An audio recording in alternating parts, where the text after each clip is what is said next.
Hi guys, I'm at a train station. Why am I telling you this? What is this got to do with our episode that's coming up? I'm telling you this because traveling also leads to carbon emissions. Now, how do we save on that? Firstly, we choose a few eco friendly practices like carry your own water bottle. And second, we can also choose a stay that is eco friendly. But Vedant, how do I know if my stay is an eco friendly stay? Well, figure not. Our today's guest has the answer. Namaste and welcome to Positive Planet. And today we have with us Prerna Prasad, the founder of Ecoplore. Her company aggregates eco stays so that you can stay between Mother Nature without harming it. So, let's begin our journey.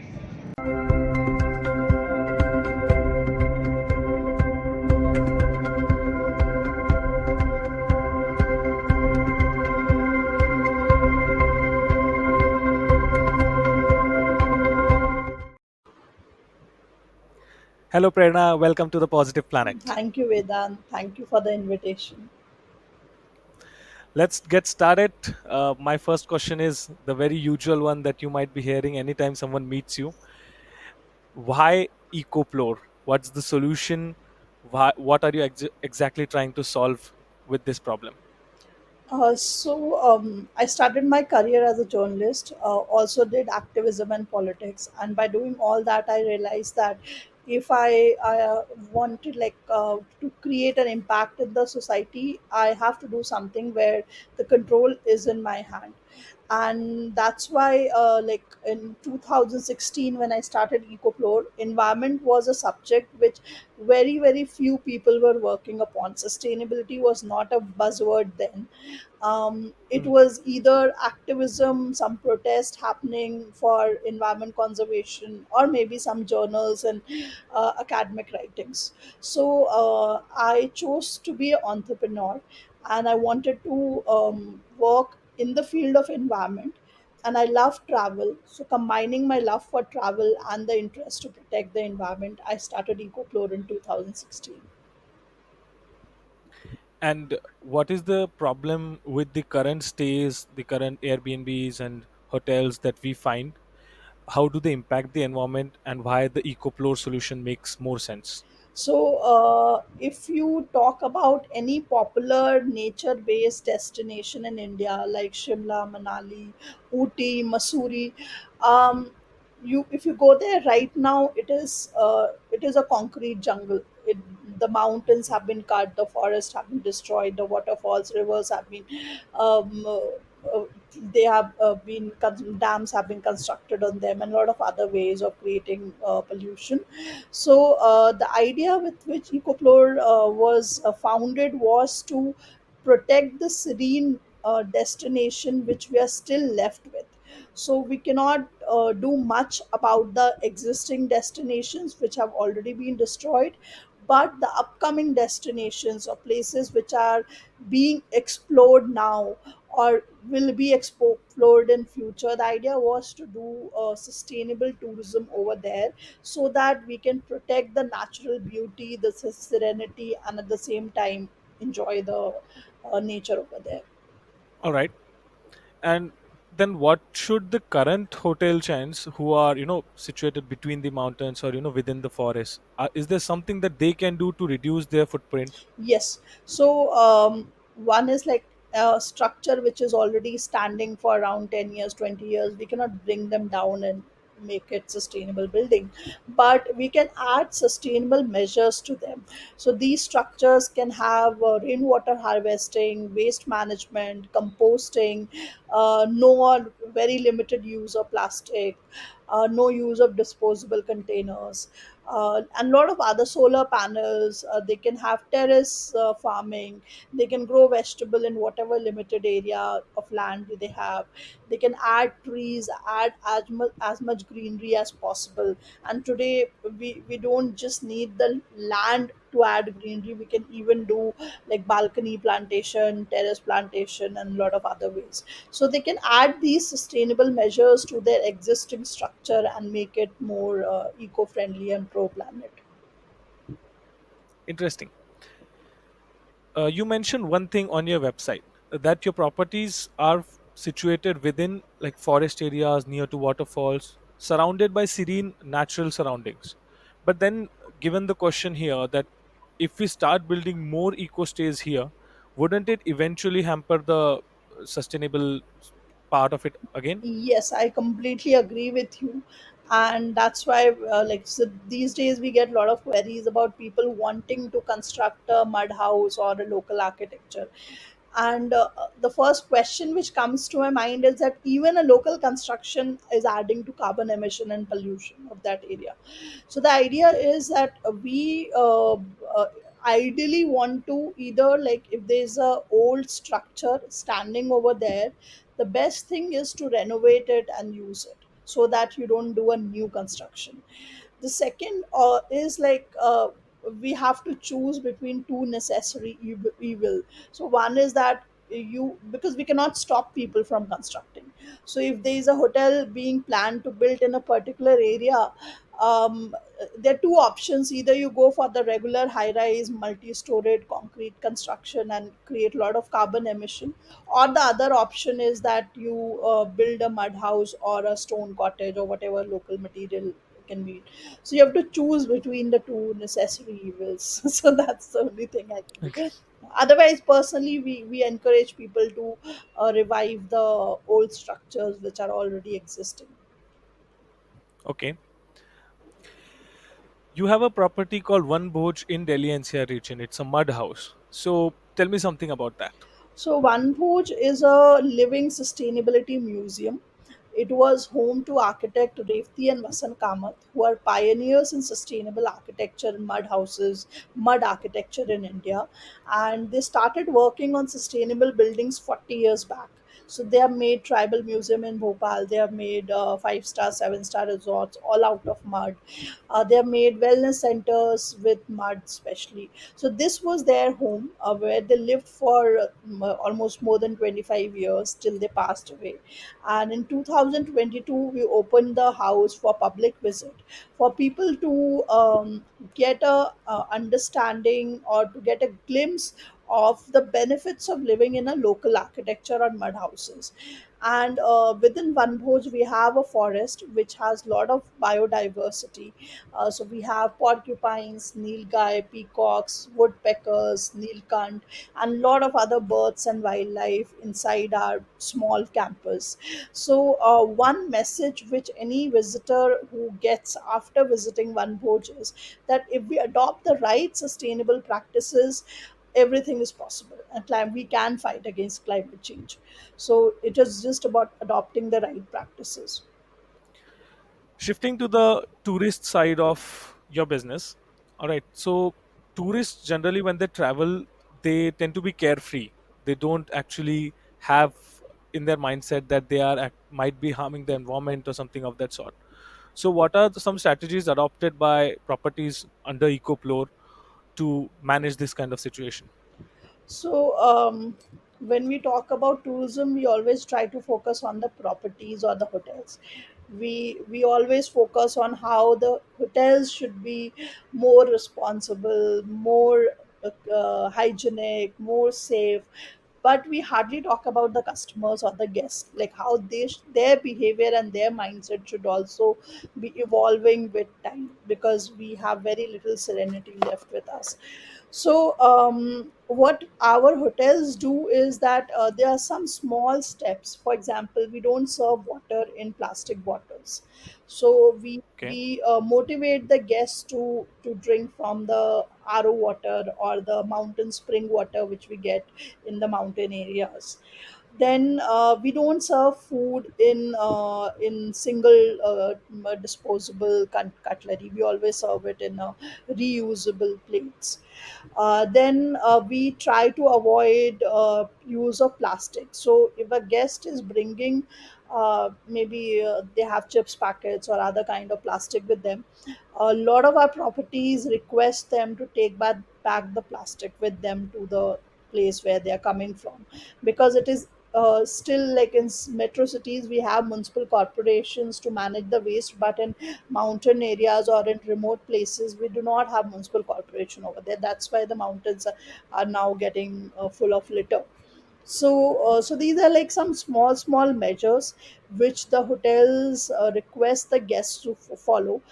There are some properties which even ask the guests to bring their own toiletries. They do not use single use toiletries, so they have their reusable soap or shampoo, liquid, or anything which is reusable, not like a single use thing. So these are small practices which the hotels try to practice to make the guest experience more sustainable. And at Ecoplore, we promote sustainable practices among the guests, and we through our social media campaigns we try to spread the message of being mindful while they are traveling. And also slow travel is something which is very much required. These weekend getaways are causing a lot of carbon emission, because just for one night or two night you travel for 300 kilometers, 400 kilometers, emitting so much of carbon. And then I mean, you just stay for one night or two night. So that is something which the trend of slow travel needs to come back. I'm sorry, can you elaborate a bit on what is actually slow travel? So, slow travel, these are just fancy words. So, Yeah. if you remember your own childhood, we used to, during our like when we were kids, we used to go to our grandparents' house for vacation, and that was for 20 days, 30 days, not for one day. Like Yeah. we had a long vacation. So that is Yeah. slow travel. So these days it has like fast food, even the travel has shifted to fast travel, where you just want to pick up a long weekend or a Saturday Sunday and go to a nearby place, or not nearby, it's at least 200, 150 kilometers minimum drive.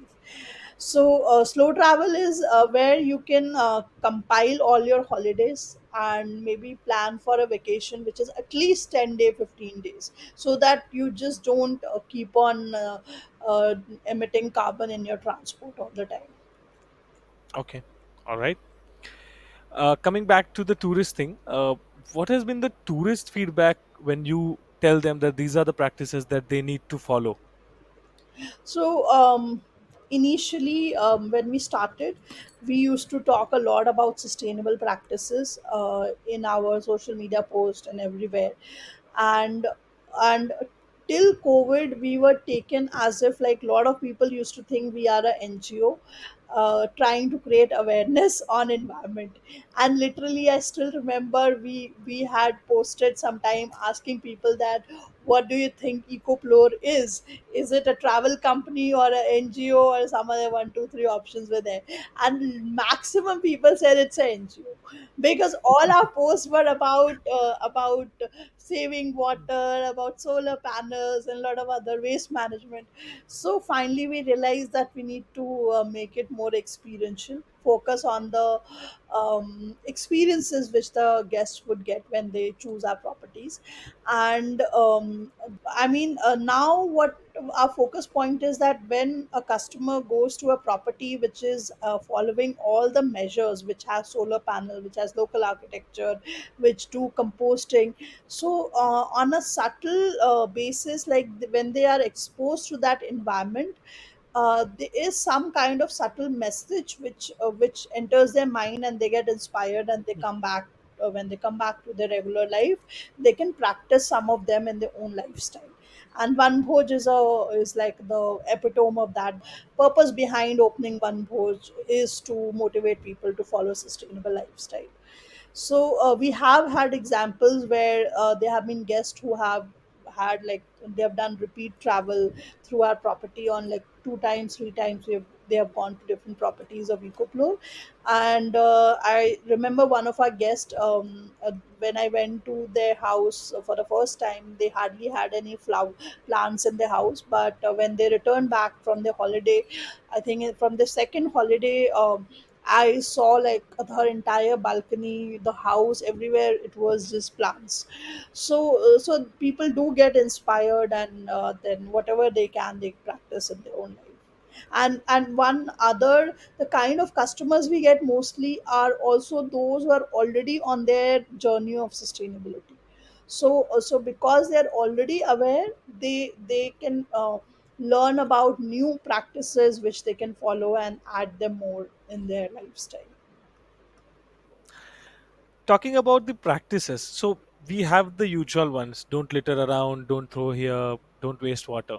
Can you share a couple of more practices that any tourist should follow, which may not be so big a hassle for them, to ensure that they don't harm the environment at the destination they're going? So because it is about travel, the first major practice is the mode of transport. So Okay.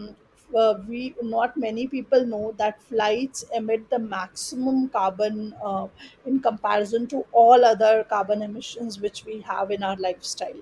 So one flight from Delhi to US, the emission in that flight is equivalent to the carbon emission which an individual must do ideally in the entire lifestyle of 1 year. So that is the level of carbon emission which happens in flights. So I think that is the first major awareness which people need to have. And if so they should prefer fly trains over flights wherever it is possible. 100% Yeah. situation it won't be, because sometimes you have over 2 day long journey in the train, so people prefer it's to take a flight which is shorter. The other thing is the road transport. So if you can take public buses, like which is a public transport, it is always better, because in a bus like there'll be more people and lesser emission than an individual car, like two people in one car traveling. So that's something which is very very important. Then when you're traveling, what kind of hotel you're booking. So people generally don't think about it much, because when it comes to hotel, budget is one important reason, like on the basis of which they choose their hotels. But if they choose a sustainable property, at least say the kind of properties we promote, they don't need to go for sightseeing, because there are a lot of activities to do within the property itself, and they will also be staying away from the crowd and the pollution and the noise. So that is a big advantage.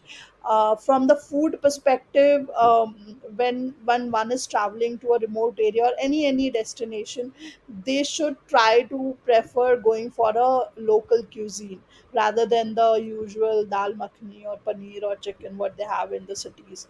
So I think food is something where because northeast is one destination which is now getting opened up and being explored. And I know of examples where people from Delhi and Bombay, they go there and they ask for the regular food which they get in Delhi, Bombay. So there, that's not the trend. They have their own cuisine. So people should respect the local cuisine and try that out when they are going on travel. So yeah, lot of other measures are there, but I think these two, three measures are very important. All right, those are good to know and very good information. One more thing on the measures: India as a country has a lot of spots, lot of destinations where we have tourists going en masse. We have the yatras, Yeah. different kinds of other kinds of travel people generally do during seasons. So, what do you think the government should do to promote ecotourism, especially in destinations like these? I think government is promoting ecotourism a lot, but unfortunately not in the right way. So if you see Okay. the advertisements of different state governments or Ministry of Tourism, what they are doing is that they, because they have access to all the best forest and the land which we have in our country, they are creating concrete structures over there, and then they are promoting ecotourism by inviting people to those serene forests and completely virgin places and unexplored areas. So that is not the right way of promoting ecotourism. I mean, ecotourism is um, protecting the serenity and not just opening up a completely unexplored destination to people without any checks and balances. So unfortunately, what is happening in our country in the name of ecotourism is opening up these virgin beautiful forests to public with no checks and balances. So I think the the policy of ecotourism or the vision of promoting a destination as a sustainable destination, that needs to be it has to be more mindful. To a last question, which is a fun one. If I had to give you an access, a direct access to around a million or 100 million kind of people, what is that one message that you will give to those people, provided that message has to be something related to climate change? My only one line is returning back to roots. Just go for a flashback 20 years, 30 years back. Or if you are very young enough, then ask your parents, ask your grandparents what kind of lifestyle they followed. Try to bring that back in your current lifestyle, maybe with some modern technology additions to it. So I have a very small example. There's a brand which promotes small products which make your lifestyle sustainable. So there was like there's a small glass which can be folded and kept in your pocket. Okay. When you are going outside to drink tea or coffee, you can just open that glass and take your tea or coffee in that. So you're not like, you don't need that single disposable Hmm. cups. So and if we go back to our grandparents generation, I don't remember if we use single waste disposable. We always used to carry the cutlery from home.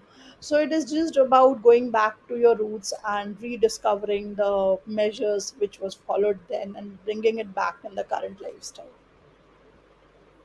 Excellent. Prerna, this was absolutely amazing. Thank you for giving your time, and I hope I get to talk to you soon. Sure, sure. Thank you so much. It was lovely having this conversation. Hey, thanks for listening to the episode.